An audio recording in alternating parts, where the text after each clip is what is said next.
ओम नमः शिवाय। वैदिक सनातन में आपका स्वागत है। श्री शिव महापुराण में विद्वेश्वर संहिता के 7वें अध्याय का श्रवण करेंगे।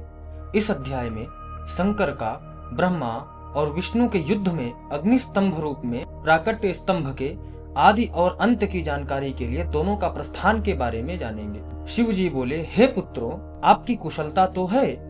मेरे अनुशासन में जगत तथा देवश्रेष्ठ अपने अपने कार्यों में लगे तो हैं। हे देवताओं, ब्रह्मा और विष्णु के बीच होने वाले युद्ध का वृतांत तो मुझे पहले से ही ज्ञात था। आप लोगों ने यहाँ आने का परिश्रम करके उसे पुनः बताया है। हे सनत कुमार, उमापति शंकर ने इस प्रकार मुस्कुराते हुए मधुर वाणी में उन देवगणों को संतुष्ट किया। इसके बाद महादेव जी ने ब्रह्मा और विष्णु की युद्ध स्थली में जाने के लिए अपने सैकड़ों गणों को वहीं सभा में आज्ञा दी। तब महादेव जी के प्रयाण के लिए अनेक प्रकार के बाजे गाजे और उनके गणाध्यक्ष भी अनेक प्रकार से सज धज कर वाहनों पर सवार होकर जाने के लिए तैयार हो गए। भगवान उमापति 5 मंडलों से सुशोभित आगे से पीछे तक ओम की आकृति वाले सुंदर रथ पर आरूढ़ हो गए।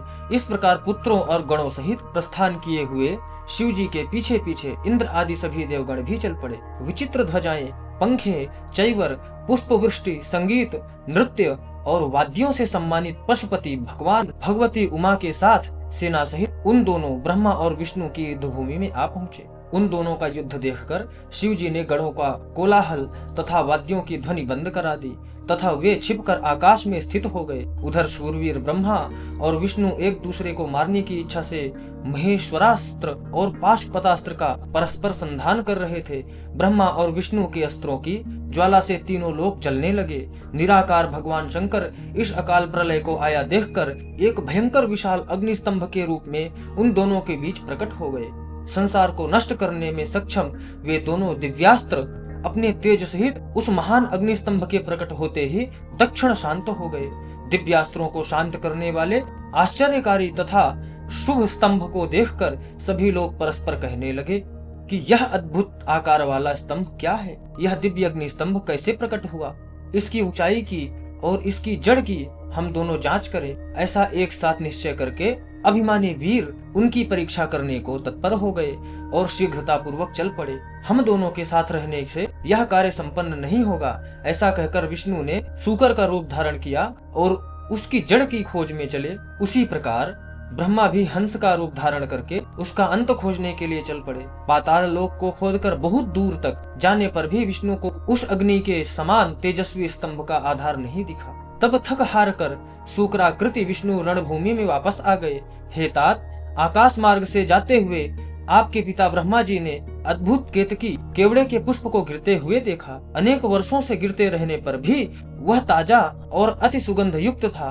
ब्रह्मा और विष्णु के इस विग्रह पूर्ण कृत्य को देखकर भगवान परमेश्वर हंस पड़े, जिससे कंपन के कारण उनका मस्तक हिला और वह श्रेष्ठ केतकी पुष्प उन दोनों के ऊपर कृपा करने के लिए गिरा। ब्रह्मा जी ने उससे पूछा, पुष्पराज, तुम्हें किसने धारण कर रखा था और तुम क्यों गिर रहे हो? केतकी ने उत्तर दिया, इस पुरातन और अप्रमेय स्तंभ के बीच से मैं बहुत समय से गिर रहा हूँ, फिर भी इसके आदि को नहीं देख सका।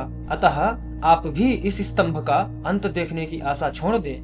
ब्रह्मा जी ने कहा, मैं तो हंस का रूप लेकर इसका अंत देखने के लिए आया हूँ। अब हे मित्र, मेरा एक अभिलाषित काम तुम्हें करना पड़ेगा। विष्णु के पास मेरे साथ चलकर तुम्हें इतना कहना है कि ब्रह्मा ने इस स्तंभ का अंत देख लिया है। हे अच्युत, मैं इस बात का साक्षी हूँ। केतकी से ऐसा कहकर ब्रह्मा ने उसे बार बार प्रणाम किया और कहा कि आपातकाल में तो मिथ्या भाषण भी प्रशस्त माना गया है, यह शास्त्र की आज्ञा है। यहाँ अति पराश्रम से थके और स्तंभ का अंत न मिलने से उदास विष्णु को देखकर ब्रह्मा प्रसन्नता से नाच उठे और नपुंसक के समान पूर्ण बातें बनाकर अच्युत विष्णु से इस प्रकार कहने लगे, हे हरे, मैंने इस स्तंभ का अग्रभाग देख लिया है, इसका साक्षी यह केतकी पुष्प है। तब उस केतकी ने भी झूठ ही विष्णु के समक्ष कह दिया कि ब्रह्मा की बात यथार्थ है। विष्णु ने इस बात को सत्य मानकर ब्रह्मा को स्वयं प्रणाम किया और उनका षोडशोपचार पूजन किया। उसी समय कपटी ब्रह्मा को दंडित करने के लिए उस प्रज्वलित स्तंभ लिंग से महेश्वर प्रकट हुए। तब महेश्वर को प्रकट हुआ देखकर विष्णु उठ खड़े हुए और कांपते हाथों से उनका चरण पकड़कर कहने लगे, हे करुणाकर, आदि और अंत से रहित शरीर वाले आप परमेश्वर के विषय में मैंने मोह बुद्धि से बहुत विचार किया, किंतु कामनाओं से उत्पन्न वह विचार सफल नहीं हुआ। अतः आप हम पर प्रसन्न हो, हमारे पाप नष्ट करें और हमें क्षमा करें। यह सब आपकी लीला से ही हुआ है। ईश्वर बोले, हे वत्स, मैं तुम पर प्रसन्न हूँ, क्योंकि श्रेष्ठता की कामना होने पर भी तुमने सत्य वचन का पालन किया, इसलिए लोगों में तुम मेरे समान ही प्रतिष्ठा और सत्कार प्राप्त करोगे। हे हरे, अब से आपकी पृथक मूर्ति बनाकर पुण्य क्षेत्रों में प्रतिष्ठित की जाएगी और उनका उत्सव पूर्वक पूजन होगा। इस प्रकार परमेश्वर ने विष्णु की सत्य निष्ठा से प्रसन्न होकर देवताओं के सामने उन्हें अपनी समानता प्रदान की। इस प्रकार श्री शिव महापुराण के अंतर्गत प्रथम विद्वेश्वर संहिता में अग्नि स्तंभ के प्राकट्य का वर्णन नामक 7वां अध्याय संपूर्ण हुआ। ओम नमः शिवाय।